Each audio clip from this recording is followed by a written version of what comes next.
नमस्कार, आप देख रहे हैं सत्ता की परख। लोकसभा चुनाव से पहले ही कांग्रेस के अगुवाई वाला इंडिया गठबंधन दरकना शुरू हो गया है। यूपी में राष्ट्रीय लोकदल के बीजेपी की अगुवाई वाली एनडीए गठबंधन के साथ जाने की चर्चा ने राजनीतिक हलकों में गर्मी पैदा कर दी है।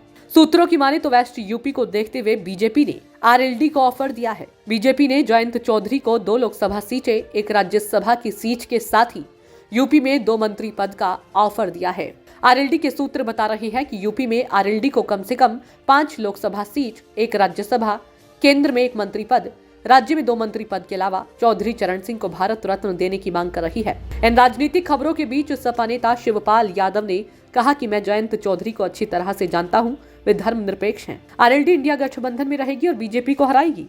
देखिए, जयंत को मैं अच्छी तरह से जानते हैं, वो सेकुलर लोग हैं और ये देखिए भारतीय जनता पार्टी के द्वारा मीडिया के माध्यम से भ्रमित किया जा रहा है, तो वो कहीं नहीं जा रहे। वो मजबूती के साथ इंडिया गठबंधन में रहेंगे और भारतीय जनता पार्टी को हराने का काम करेंगे। तो वहीं सपा के राष्ट्रीय अध्यक्ष अखिलेश यादव की सांसद पत्नी डिंपल यादव ने कहा कि जयंत चौधरी ऐसा कोई भी कदम नहीं उठाएंगे जिससे किसानों को क्षति पहुंचे। बीजेपी के मीडिया सेल के द्वारा ये सब अफवाहें फैलाई जा रही हैं।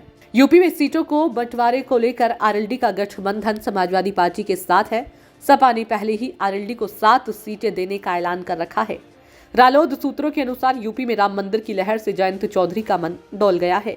वेस्ट यूपी में जाट समाज भी राम भक्ति के रंग में रंगा है।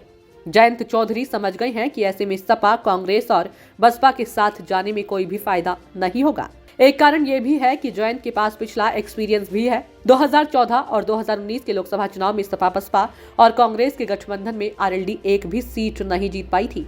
भाजपा सूत्रों के अनुसार बीजेपी के आला कमान रालोद को कैराना, अमरोहा और बागपत में से 2 सीट देने के लिए तैयार है। जयंत चौधरी कैराना, अमरोहा, मथुरा समेत मुजफ्फरनगर और मथुरा सीट की भी मांग कर रही है, जबकि बीजेपी आला कमान किसी भी हाल में मुजफ्फरनगर और मथुरा सीट देने को तैयार नहीं है। इसकी वजह है कि मुजफ्फरनगर से संजीव बालियान बीजेपी के सबसे बड़े जाट नेता हैं और उनको बीजेपी हटाने के लिए तैयार भी नहीं है। वहीं अयोध्या, काशी, मथुरा के नाम पर बीजेपी मथुरा नहीं छोड़ना चाहती। वेस्ट यूपी का 7 से 8% जाट समाज का वोट काफी अहम माना जाता है।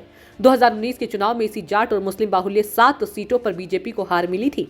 अगर आरएलडी बीजेपी के साथ आ जाती है तो बीजेपी के वोट शेयर पर भी पॉजिटिव असर देखने की संभावना है।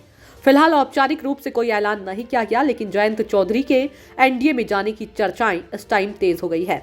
इसका कारण है कि सपा प्रमुख अखिलेश यादव ने रालोद को जिन 7 सीटें देने का ऑफर दिया था, उनमें से 3 यानी कैराना, मुजफ्फरनगर और बिजनौर पर अपने ही उम्मीदवार रालोद के टिकट पर लड़वाना चाहते हैं। यूपी में बीजेपी को टक्कर देने की कोशिश में जुटे इंडिया गठबंधन को एक और झटका लगता दिखाई दे रहा है। लोकसभा चुनाव से पहले जयंत चौधरी एक बार फिर पाला बदलने की पूरी तैयारी में है।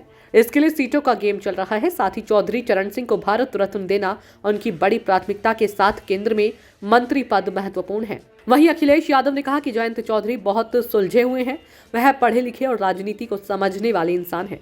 मुझे नहीं लगता कि वो किसानों की लड़ाई को कमजोर होने देंगे। अब देखना है कि जयंत चौधरी एनडीए का दामन कब थामते हैं। सत्ता की परख के लिए अवधेश कुमार सिंह की रिपोर्ट। जी बहुत सुलझे हुए इंसान हैं, बहुत पढ़े लिखे हैं, राजनीति को वो समझते हैं। मुझे उम्मीद है कि किसानों की लड़ाई और खुशहाली की तरफ जो संघर्ष चल रहा है, उस लड़ाई को वो कमजोर नहीं